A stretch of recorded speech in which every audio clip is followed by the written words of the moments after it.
what's going on, you guys? Rasati out here in Singapore, and thank you so much for joining me on the Night Out podcast. You guys been going through a lot of the old podcast episodes just to see what I've been talking about, what is relevant, what other points I can actually pull out of there, and I've come up with a couple of other things that I really need to be talking about. The first thing, though, is the fact that you get what you're looking for. I don't know if you realize this, but you really do get what you're looking for.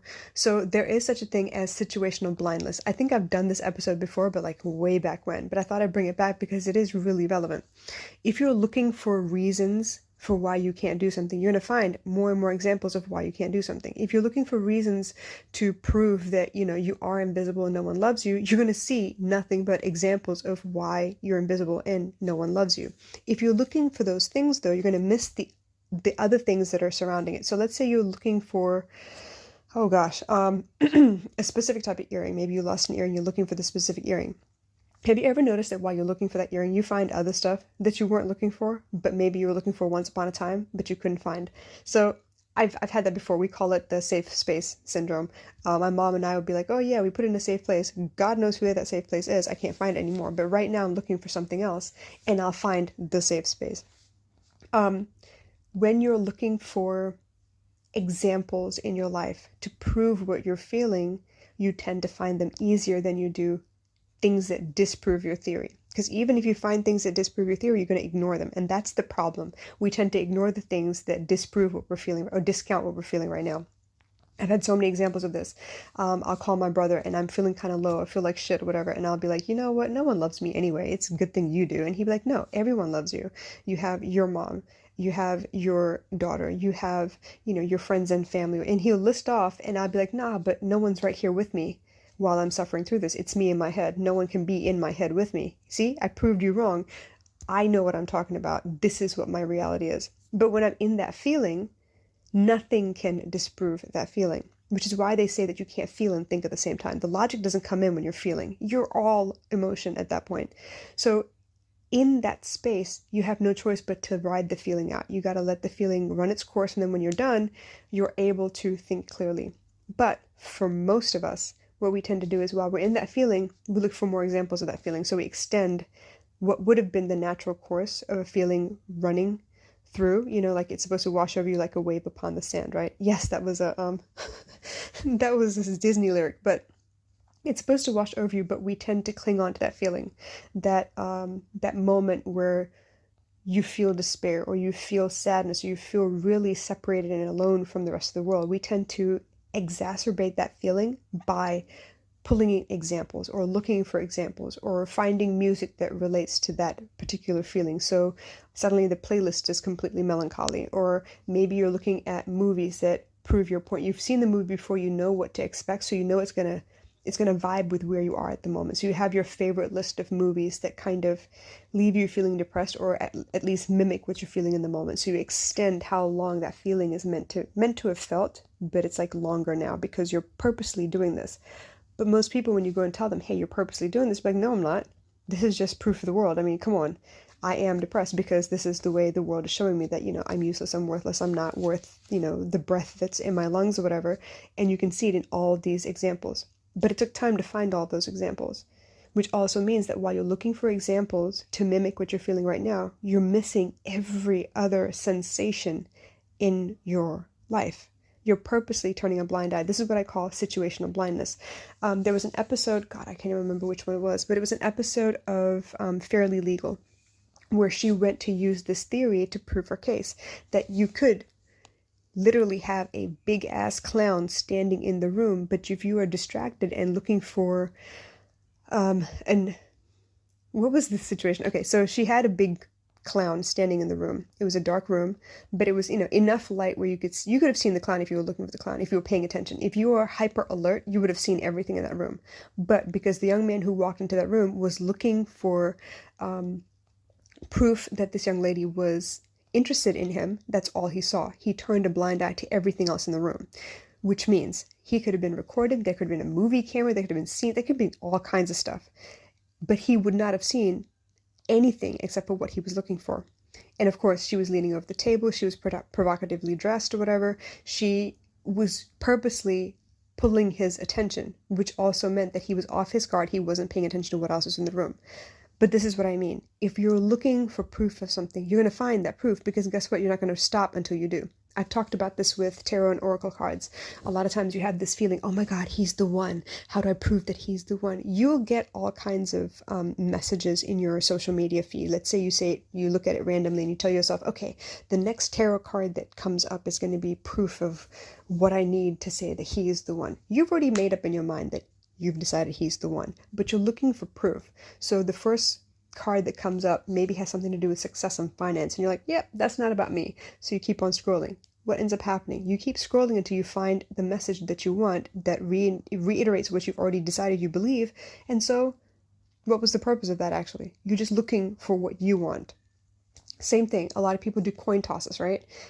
When the coin is midway in the air, you already know if you want it to land heads or tails. Then it's no longer about chance anymore. You've already decided what you want it to be. So you go through the process, let the coin land and be like, oh no, best out of 3 or best out of 5 until you get the answer you want. The point being, you're not going to stop until you get what you want. And when you get what you want, then you realize whether it was necessary or not, but you have to go through that process. So when I talk about you get what you look for, it happens in all areas of life. Proof that your boss is singling you out. Proof that your colleagues are, setting you up for failure. Proof that your parents hate you. Proof that your brothers are in competition with you. Proof that your kid hates. I mean, you could use any situation. And usually, once you've decided what the meaning of the situation is, you're going to find proof that backs you up. It's like proof after the fact, right? But hindsight is 20/20, and you can draw conclusions from pretty much anything. It's the reason why some women are obsessively checking their boyfriends' phones, or some men are obsessively checking social media to see what's going on, who's liking what, who's commenting on what, right? It's just like that. You're not going to stop until you find proof of what you need. Because even if there's proof to the contrary, you're going to ignore it because it doesn't help your case. I've seen so many lawyer shows. I remember watching How to Get Away with Murder, and Annalise Keating was talking about, okay, are you finding all of the case studies, or are you just finding the case studies to prove you right? Because if you don't consider the case studies to prove you wrong, you will not effectively build a defense. Because guess what? Prosecution is going to come with the other ones that you've ignored. So you need to be ready with rebuttal somehow. You need to be able to come back and tell them, hey, you know what? Yeah, you said this, but on the contrary, this is what it could also mean. It could be misconstrued. It could have been that, that specialty witness, what is it? Oh goodness, I can't even think of the words right now.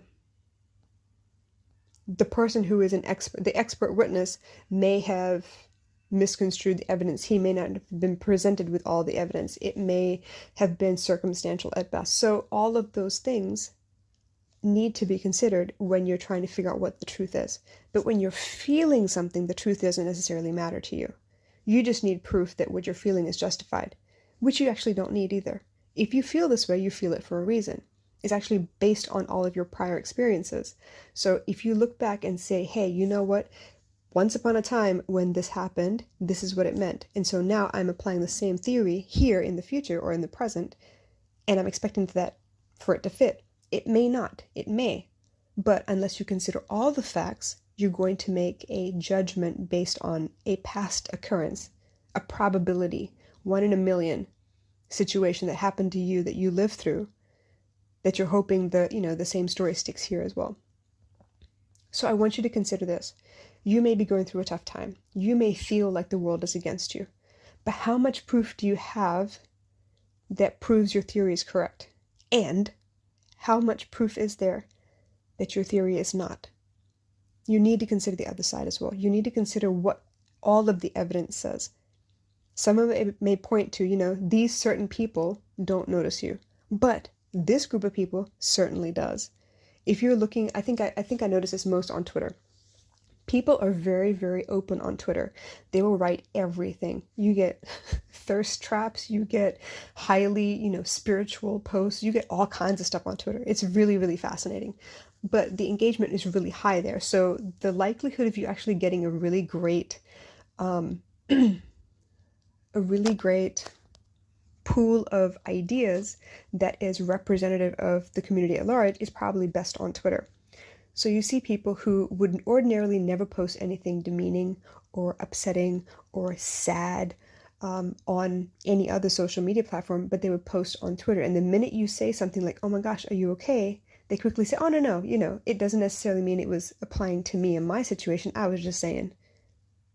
They'll immediately recant what they said, but they're being honest, and they are looking for a specific someone to notice their tweet. So this is what I'm saying. You wait for a specific person to notice you, and when that person doesn't notice you, even though you may have like 100 likes on your post or whatever, that one person didn't notice you, and now you feel like, you're invisible to the world. But is that actually the truth? Because obviously the 100 likes didn't come out of thin air. You didn't make that up. You didn't post those likes. You didn't like yourself 100 times. So what is the actual evidence? And that's where you have to be honest with yourself. Honestly, are you invisible, or do you feel invisible to a certain few? And how important are those certain few? Are you willing to admit how important they are? Or right now, maybe they are your priority. But since they're not responding to you the way you expect them to, are you saying anything about that? Are you letting it be as it is? These are the things we need to really be honest about, you guys. And I don't know if everyone is really ready to deal with this stuff, because there's a lot of me in there. There's a lot of, okay, what do I need to understand from here? What reality do I need to face? And let's face it, social media is just another opportunity to escape our reality.